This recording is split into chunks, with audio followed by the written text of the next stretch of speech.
I'm continuing the series following last week, and I'm at the end of the book of James, chapter 1, and I shall be dealing with chapter 1 and chapter 2.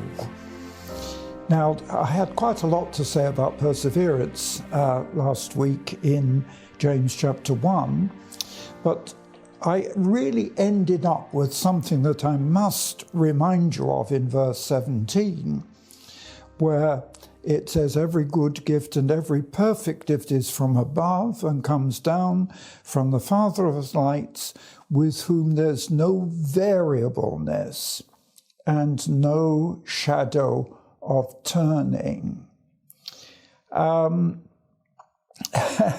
If I look at the other version that I've got, which is it's the New International Version, which I don't normally use, but is helpful.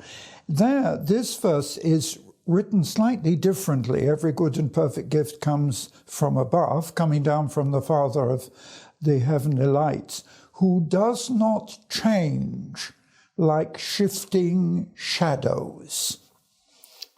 And that's an even better way of putting it. There's no change and no shifting shadows. I mean, we're all aware of English weather, where in some countries you get a clear sky in the summer with beautiful sun.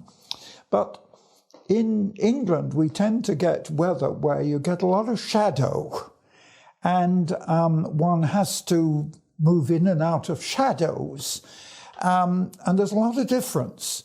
But with God, there's not even with the light.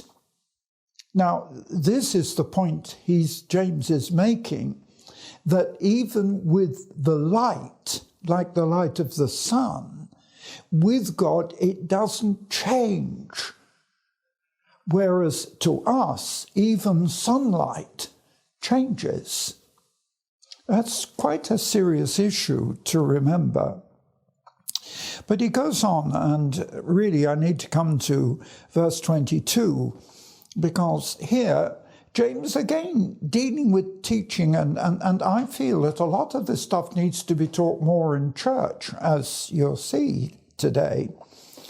He says in verse 22, "Be not just hearers of the word, you've got to act on it."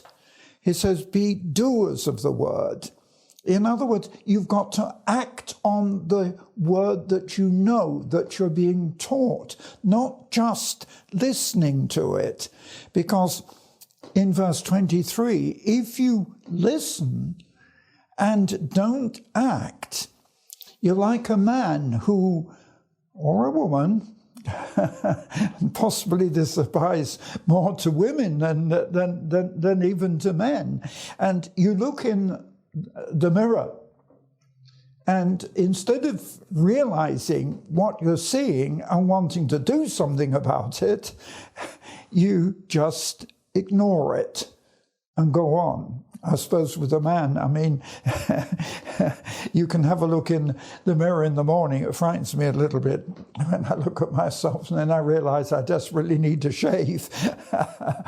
But for women, I suppose for the majority of them, especially as they get older, they don't like what they see, and then they add the makeup and so on until they become what they would like to be. But it's the same spiritually, that we need to realize that sometimes we need to make changes. We need to make changes the mirror is the Word of God. It's not a literal mirror. It is the Word of God is like a mirror because it reflects the soul.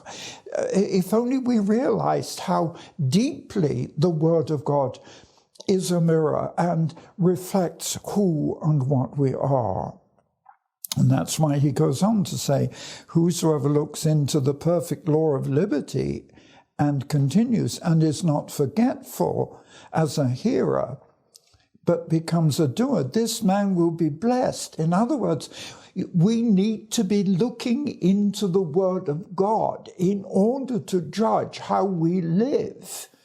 And if in reading we see the law and we see the commandments of God and don't obey it, that's difficult, because it goes on in verse 26 to say, if any man among you seems to be religious and doesn't control his tongue but deceives his heart, your Christian faith is vain and meaningless.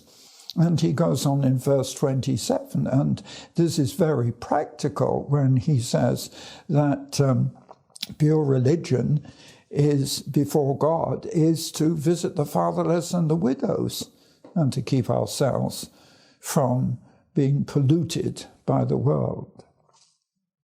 Then we move on to chapter 2, because really this is a continuing lesson, because here we simply start here that we should not be judges of people in the sense, and he's putting it quite bluntly here, and I suppose in the early days of the early church this was very obvious, that if somebody came into the assembly and they're extremely well-dressed and wealthy, they're given a better place and more respect than the person who comes in looking obviously in poverty and in difficulty.